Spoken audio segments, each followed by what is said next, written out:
want to give a special thanks to Zapsplat.com for providing the sound effects and opening music to the chapters. On to the story. Chapter 4 Bart. By the morning of Saturday, June 7th, the fourth day out of Honolulu, the crew of the Makana and I were 182 miles west of Kauai near the Ch.4 seamount. For those of you who want to look it up, that's 22 degrees 1623.18 north latitude by 162 3620.12 west longitude. We had already successfully tagged 3 blue whales ranging in size from 60 to 72 feet. A reason that did not seem curious at the time, Tim Wiley had shown himself to be quite adept at predicting where a target whale would surface. Looking back on it, I realized that we were more concerned with the safety protocols. Nonetheless, his handling of the Makana's onboard 22-foot-long Zodiac made the job less perilous than we had anticipated. We were all aware that all it took was one irritated flick of a blue whale's 16-foot fluke to capsize our small support craft. Because of this risk, Captain Trudeau had to keep the Makana 50 yards away with the engine in idle, so as to not come between a target whale and the Zodiac, but close enough to render aid quickly in case of an emergency. One of his very few orders were that all sea taggers deployed, me, Tim, and Dr. Akinwole, would wear life vests and keep their walkie-talkies turned up to full volume at all times. The decision as to whether a given blue whale would be tagged was entirely up to me, but common sense dictated that it be based on the height of its blow, and whether Tim's accurate predictions were simply dumb luck. More on that later. Larger blows meant larger whales, and the previous candidates had blows averaging around 20 feet. By the time that we got to the fourth tag, it began to foolishly, very foolishly indeed, feel routine for me. I should have known better. Anyway, I had just logged the fourth tag with the serial number 102014-V4-CHTQ for month, year, tag number 4, and the abbreviation for Ch.4. And I told Dr. Akinwole I hoped that we were able to tag a large male as we set out in the direction of the last sighting of blues with the Makana following behind. As if on cue, just 1 nautical mile north of our position, a blow exceeding 30 feet was seen by both the captain and Tim at the same time. "Holy shit!" exclaimed Tim as Captain Trudeau called on the walkie-talkie. "Dr. Hudson, at your 7 o'clock position. I've just seen the tallest blow ever." "We're on it," I told him, as Tim turned the Zodiac in the direction of our new target. Dr. Akinwole, ever the professional, readied the 9-foot pole on which the GPS was attached before it could be tagged. At this point in my story, I want to make something very, very clear. I did not have an aha moment when the following events unfolded. I wasn't thinking about my thesis, and the thought of the Nakana model sinking never crossed my mind. Sure, in hindsight I can see it, but you have to place yourself into 22-foot Zodiac following large whales in the middle of the Pacific to know that if you are not in the moment, you can be killed. It is imperative for you, and it is imperative for the sake of your crew that you remain focused. Looking over the side of the Zodiac, Dr. Akinwole saw another species of whale in the water that we did not expect to see in the area. It's not that they aren't indigenous to this area. They can be found the world over. It's just that we were so focused on the blues that we did not take note of the shorter blows. It's as simple as that. So when she said, "Jennifer, we have a mixed pot of sperm whales. What are they doing here?" Over the noise of the motor, I was elated. Giving her the thumbs up, I got on my walkie-talkie to let Captain Trudeau know that I had a change in plans. It was my prerogative, and I took it. "Dr. Akinwole has spotted some sperm whales. I'm going to attempt to tag one with our last voices, if they're still in the area after we tag our next target. Do you copy?" "Roger that, Dr. Hudson. Confirm that tag number will still be in the sequence as 102014-V5 Ch.4-CHTQ. Over. Affirmative, Captain. Have Mary designate the last tag 102014-V5CHTQ. Over. As I recall, Tim first turned on his helmet cam before we throttled down to a crawl at the location where he thought that the blue might surface next. We were all reading the surface of the water looking for telltale signs when the giant, and this is no exaggeration, came to us. Tim did not need to be told to kill the engine, he just did it. But if you can imagine, we did not quite see it. We just knew it was close, very close. Barely visible at 35 feet deep, well camouflaged within the great expanse of the sea, the target whale slowly rose into view. 20 feet, 10 feet, 5 feet, and finally surfaced with its head not 2 feet away from the starboard side of the Zodiac. We were too entranced to make a sound, but Captain Trudeau, taking this all in through his binoculars on the bridge of the Makana, said, "Dr. Hudson, looks like you found your giant. Also, I have seen the sperm whale blows. You might have 5 in your vicinity. Over." The power of the blow as the whale broke the surface, moving water and air at a speed of 200 miles per hour, made the full Zodiac vibrate. We were dwarfed by its head alone. I remember telling Dr. Akinwole when we had completed the third tag, "I'm glad that the blues only seem slightly annoyed with our intrusion, but some eye contact would be nice." I was about to get that wish granted at this obviously very old male rolled to its right and with its 8-inch diameter eye looked right at me. I think that I would have felt better if it had looked through me, but its intent was obvious. It wanted my attention. Truth is, I didn't understand at the time. I simply nodded back as if to tell the giant, "Here I am. I trust you." I didn't have to confirm that Dr. Akinwole was ready with the tagging pole, and I distinctly remember hearing Tim utter a barely audible "Jesus," followed by a louder "Getting all this on film," as the whale began to slowly swim forward. When it had half of its 102 feet of body along the Zodiac, it stopped again, its massive bulk glistening in the sun. Even as I recall it today, it was magnificent to behold. This blue whale that seemingly had volunteered itself to be tagged. There was 40 feet of whale in front of us, and accounting for the 22-foot Zodiac, 40 feet of whale behind us. In a calm, quiet voice, one that Dr. Akinwole later told me she wasn't sure if I was talking to her or the whale, I said, "Now." With that, she pressed the tagging pole, loaded with the 4th Voices GPS, 20 feet forward of the whale's small dorsal fin. I could see epoxy slightly ooze from the side of the tag. It was now sealed and good for, hopefully, 90 days. With that, the Leviathan sunk beneath the surface, just enough to avoid scraping the bottom of the Zodiac, and swam away. "Wow. Just wow," said Dr. Akinwole, breaking the spell of the moment that had just happened. I think that Tim and I would have been content to just bask in the moment silently for a few minutes. But that was not to be. Captain Trudeau came over the walkie-talkie to remind us that the sperm whales were still within a quarter mile of our position. "I see short, left-leaning blows at your 5 o'clock position, Dr. Hudson. Are you still game?" Over. "Indeed we are game, Captain," I said, returning to my senses. "I'm on it," said Tim, as he maneuvered the Zodiac in the direction of the 2 sperm whales spotted. Soon we saw the other 3 breach the surface. "What are they doing here?" Dr. Akinwole asked aloud. "Maybe they think they're in the Sea of Cortez," joked Tim, as he powered the Zodiac in the direction of our next tagging candidate.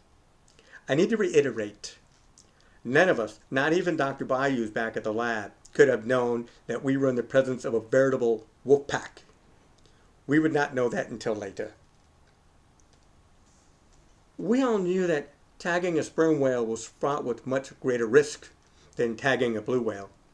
Male sperm whales, especially older adolescents, can be aggressive to human divers without provocation.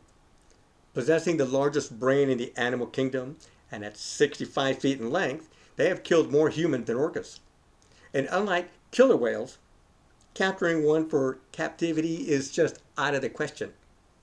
It was a fair guess that they might be more than annoyed at being tagged. But this was the mission. Dr. Hudson, came Captain Trudeau over the walkie-talkies. FM Campbell reports, and I am now confirming, multiple blows of various heights. Tentatively, I would say that this mixed pod has grown to 20 or 30 in number. Copy? Roger that. I am seeing them now. Look out what you wish for, Tim said over his shoulder, smiling at me, and Dr. Akinwale as well. It was not until that moment that it dawned on me what was missing from this gathering of whales. They were not feeding. Maya, I asked of the other doctor on our craft, would you venture an educated guess as to why these whales are here? Not only do they not eat the same food, they're not feeding at all. Maybe it's a social gathering, Maya said, half joking. What do we know? What have we seen? We know that if a blue or sperm whale dives, it can be down for some time. And yet Tim has been able to track them. This would be virtually impossible if they were diving. No offense, Tim. None taken, Doctor, he replied, nodding respectfully. Continuing her analysis, Dr. Akinwale said, if our target sperm whale dives, it could be down for 90 minutes. All of this we know. We have just seen and have on film, no less, a blue whale present himself for tagging after making eye contact with you. None of the other blues gave us so much as a glance. Sorry, I only have questions, Jennifer. Coming up on them, Tim said as he spoke with Captain Trudeau on his walkie-talkie. Captain, from your vantage point, what point of direction looks safest? Over. Holding his binocular to his eyes with his left hand, Captain Trudeau said into the walkie-talkie in his right hand, directly to my port side at 60 yards. From that position, you will see what I am seeing. I repeat, you will see what I am seeing. Over. He said this with a tone that was uncharacteristically incredulous. As we closed the distance on our target from the port side of the Makana, we all saw what the captain was talking about. Even from the low profile of the Zodiac, we could see no less than 20 large whales, not 10 feet below the water, all seemingly facing each other in an area that could take up half a city block.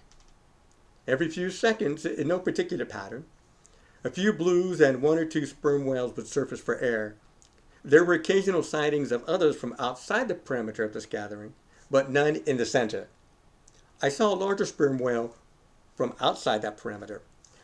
I asked the captain if this potential target was clear of the other whales. That one is alone. The next closest one is 100 feet away.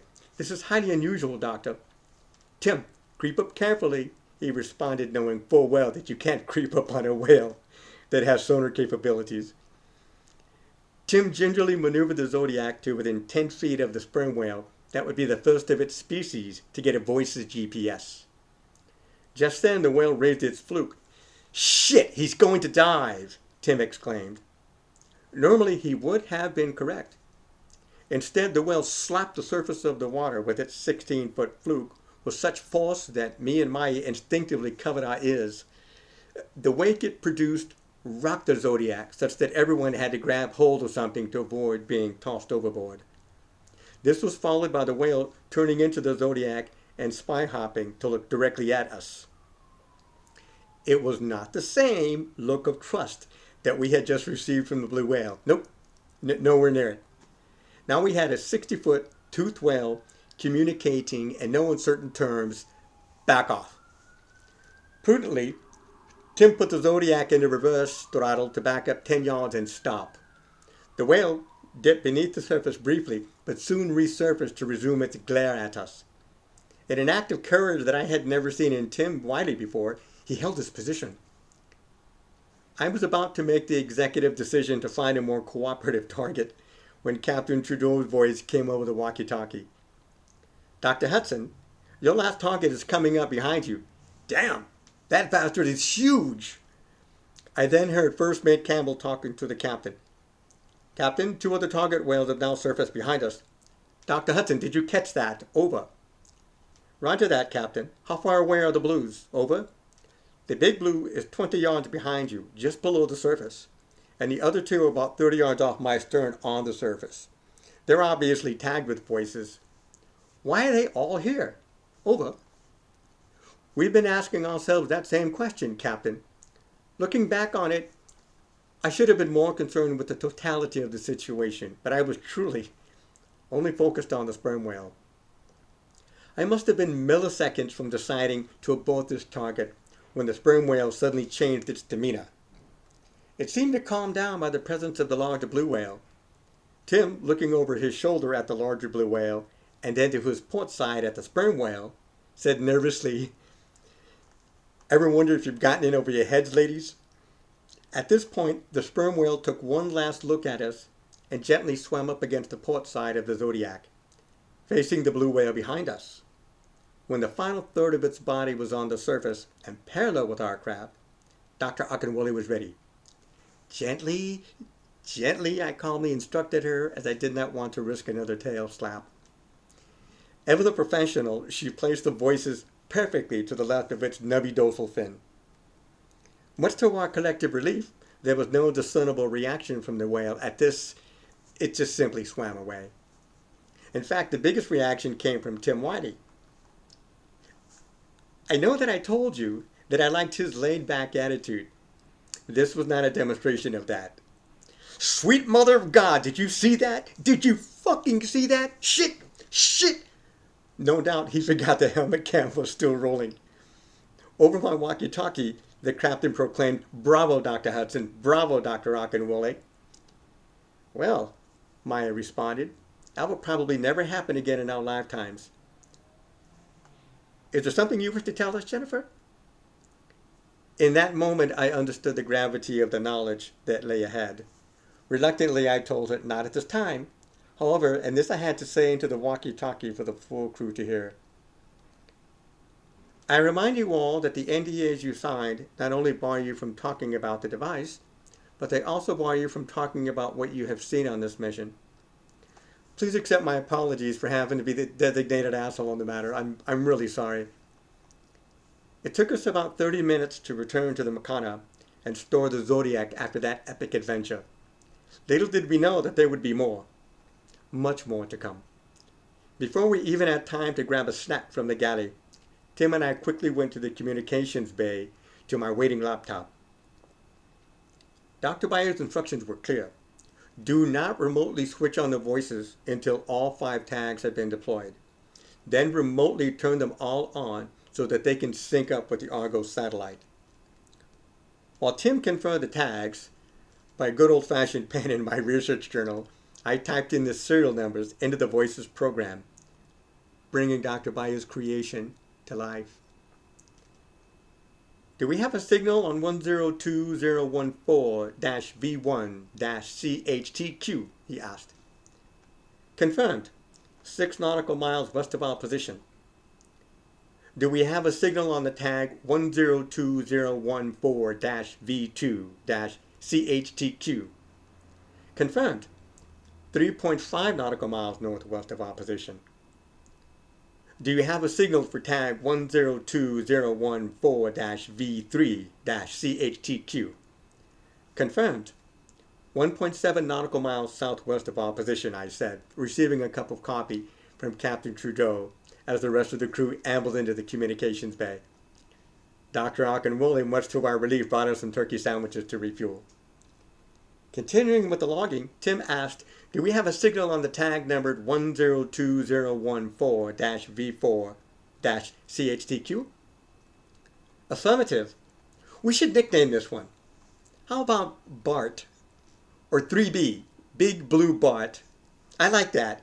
He is just 4.5 nautical miles west of our position." "Bart or 3B it is," Tim noted. Finally, tag number 102014-V5-CHTQ. "Do we have a signal on the sperm whale?" "Confirmed. He is also 4.5 nautical miles west of our position." What could they possibly have in common? I asked out loud. I had my suspicions, but in hindsight it would be fair to judge that I was playing dumb. And it would be equally fair to judge that Tim was playing along. Engineer Mary Collins, standing behind me along with the rest of the crew, made the first request. Can we hear if you have any audio, Dr. Hudson? I can do better than that. I will pull up the entire file on, let's pick a candidate. Bart. Let's see what 3B has to say, hear, and do. Isolating the tag 102014-V4-CTHQ on my laptop, I clicked on All Audio Data and turned up the speakers. I'm still a little embarrassed to admit that I was not prepared for my emotional response at the orchestra of sounds coming from this singular voice's GPS, displayed on 3 neatly stacked windows over the laptop. For the rest of the crew, including Dr. Akanwole, there were too many sounds coming over the speaker to decipher what was happening. I will isolate the hydrophones, bring them up one at a time, explaining what it is that you're hearing. Most of the sounds you will recognize once I shelf them out on the mixer. Starting with H1, located at the front of the tag, I said while isolating that singular spectrogram. It sounds like Bart is humming, which he is. Oh, there's a grunt. And back to humming. Hear that slick sloshing sound every 6 seconds? That's his heartbeat. Sounds normal at about 9 beats per minute, wouldn't you say? I said, turning to look at the crew behind me with an obvious look of satisfaction. That's obviously a rush of air from breaking the surface, and he's back down. Now he's quiet. Hold on, maybe not. At this point in the demo, I adjusted the parameters of what the voices was relaying. Suddenly, a very audible low click, low moan was heard, followed by a series of high-pitched click, click, click, click, click, click, click, click, click, click, click, click, click, click, click, which accelerated with each successive one. He went subsonic, down to 16 hertz. I had to speed it up to 24 hertz so that we could hear it. That is the beauty of Dr. Bayer's program. The onboard processor will instantly adjust if Bart, or any of the other tags for that matter, decide to break into a mating song. That can reach up to 180 decibels. Don't want to blow out your speakers or your eardrums. Can we hear what the center hydrophone, H2, the one that took so long to perfect, sounds like? Asked Dr. Akanwole. Of course, I naturally responded. I will mute the H1 and bring it up. I must caution you, it will probably sound pretty busy. I won't be able to decipher all that is on it until I get back to Dr. Bayou's lab. My laptop does not have the wavelength analysis program yet. Here it goes. Imagine the cacophony of rush hour traffic in downtown Manhattan, with a taxicab stalled out in the middle of an intersection, with all the horns and New Yorker insults being hurled at the hapless cabbie. Imagine also that you can hear all of the foot traffic and muted conversations of pedestrians talking to each other and on their cell phones. Now imagine all that sound is coming from cetaceans, far and wide instead. The multiple clicks, moans, hums, and songs of dozens of whales from different species came over the speakers of my laptop. Dr. Miles was right. From the standpoint of the whales, it was a busy place. What is all that ruckus? FM Tom Campbell asked, milliseconds before it popped out of the mouth of another crew member. That, I said, is all the communication going on between the 20 or so blues and sperm whales that we just saw and any other cetaceans within 400 miles of Bart. Keep in mind that there are also subsonic sounds within this palette that we can't hear. And you're telling us that Dr. Bayou's program back at his lab can decipher all of this? How? Mary Collins asked. I was more than happy to explain. Prior studies done by the Scripps people down in San Diego, as well as other cetacean researchers, have determined that blue whales, like human speech, have specific dialects common to certain regions of the world's oceans.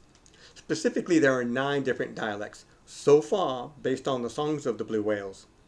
While these whales have the capacity to travel the world's oceans, some, like the blue whales off Sri Lanka, tend to stay in a given geographical area. These dialects, as well as dialects from other species of cetaceans, are cataloged. The voices system can recognize these dialects. Looking behind me at the crew, I raised my index finger to make my next point. What I want to know is whether different species, like toothed whales such as the sperm whale we just tagged, and bathing whales like Bart, which inhabit the same general location of a given ocean, have a way of communicating with each other. According to my own doctoral thesis, I already suspected that they could. Tim Wiley, as well as Dr. Bayous, agreed with my suspicion, and for now, we would only seek to confirm this. We had just 2 years to do it, and after that, the encrypted data from the Voices tag would be open to all in the field of cetacean research, even those who would hunt them.